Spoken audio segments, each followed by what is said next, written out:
Hello, welcome to my Sydney to Tokyo A330 Qantas Business Class review. I'm going to go over the flight itself, some live commentary on that, as well as some logistics, as well as my thoughts around the lounge. Now, with the lounge itself, I'm going to be creating a more comprehensive review on those, so don't forget to subscribe and keep your eye out for that. But let's get straight into the video. Let's talk about logistics.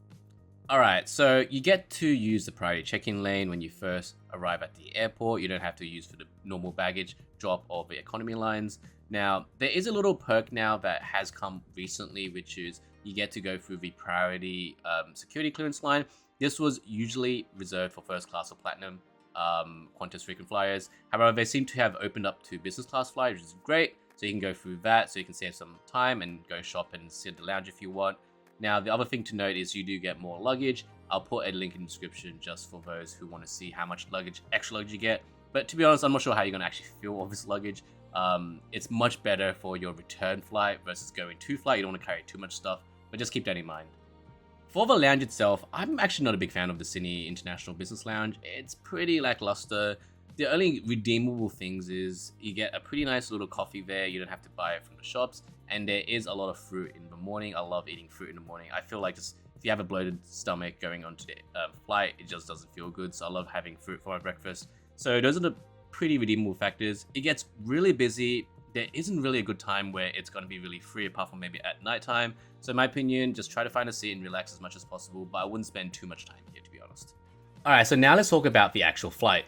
The Qantas Sydney to Tokyo or Tokyo to Sydney flight is on the A330 and the configuration business class is 1, 2, and 1. It's a fully flat 80-inch bed, so plenty of space, and a 23-inch with seats, so once again, plenty of space. In my opinion, definitely quite spacious. It's not your first class, obviously, but still plenty of space to lie around and just relax. You're greeted by the flight attendants with some wine and sparkling water when you first join or first enter the aircraft, and you get a set of PJs even if you're not flying a red-eye flight. Now, I had the limited edition Christmas ones as I flew around that time of year, so basically everyone chose these. Now, with the seat itself, it has the same features as you expect in a business class seat, including full recline, some different recline positions, power points, lights, etc. Overall, as I mentioned before, it's a pretty comfy seat and feels relatively premium and new. There was plenty of space to put stuff like mini things, like for example my camera around in little pockets and stuff in here and there. Now the biggest con of this seat particularly was the privacy. As you can see in the seat map, there are certain ones that have this barrier. Choose those ones if you want a bit more privacy, because the other seats, especially the window ones, will basically mean that you are facing the other person. Now, you also get an amenity kit here. As you can see, it's got earplugs, as well as eye masks, as well as creams, etc. So just some basic amenity stuff. Now, for food, you have two choices. A standard business class meal from Qantas, so very Western type foods, or the Japanese style set, which is ultimately the one I went for. Alright, so we have the bento box here. I'm gonna open it.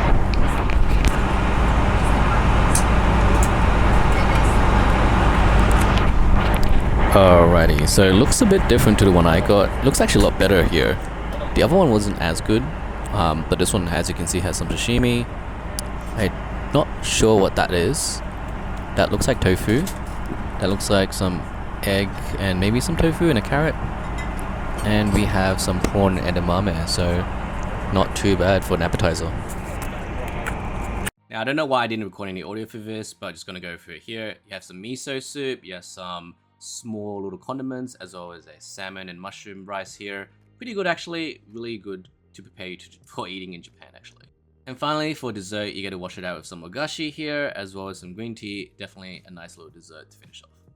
You also get a small meal just before you land. I went with more of the Asian option, there is a Western option. You get a bit of a few chocolates, there's a little bit of cake there as well, and I had some apple juices to wash it out. Now, in my opinion, definitely you should get a meal after you land in Japan. This isn't actually that big. However, it's still a nice little warm-up dinner, you could say. Alright, so I'll cover off entertainment quickly. So, no issues with the screen. I think it's a really good size. However, with the entertainment itself, it's a bit of a miss here. I think there isn't enough actual content here. I think the box sets, the movies, some of them, I think they're more recent stuff as well, which is great. However, there isn't actually a lot to comb through. 5 years ago, I would sit in the entertainment system and I could comb through minutes and finding like tons of content. These days, it's just not much. It's like, 20 box sets. If you're not interested in any of them, then you're kind of lost out on it. So I would recommend bringing your own entertainment just in case. YouTube or Netflix offline, any of that stuff. I did actually end up just using my Netflix account on my phone. So definitely just keep that in mind when you're looking at entertainment. So overall, I do really enjoy this flight. It's a not too long flight. It's like a 9-hour flight. Staff are really friendly. Like you get the usual stuff you expect in business. The seat is super comfy, but as I mentioned, as I was showing you on the video here, there are specific seats which are just a bit more enclosed and a bit more seat, like I guess if you like your privacy. This one here is not as private, but it's up to you. You can figure it out. For reference, I'm sitting at 2F. 2E is pretty good, and then 1A is pretty good as well for privacy, if you really want that privacy, and I guess the front seats as well. And my final thoughts: a great flight if you can get it through points or upgrade through points. And yeah, would highly recommend if you can get it.